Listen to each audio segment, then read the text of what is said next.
Hello viewers, welcome to my channel. In this video I will show you how to add items on control center.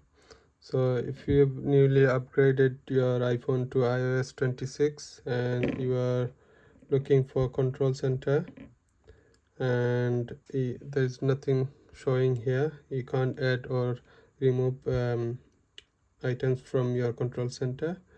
Just iPhone has moved this to, if you scroll down, swipe down on your right corner and press and hold the screen for about 2-3 seconds.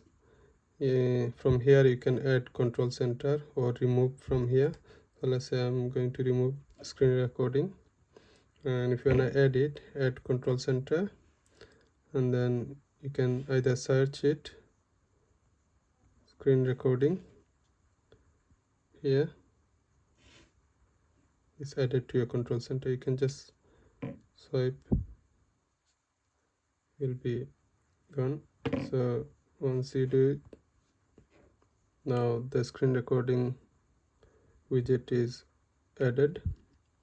Now same, if you want to do add more on the control center, just look through and just tap once, it will be added to your control center.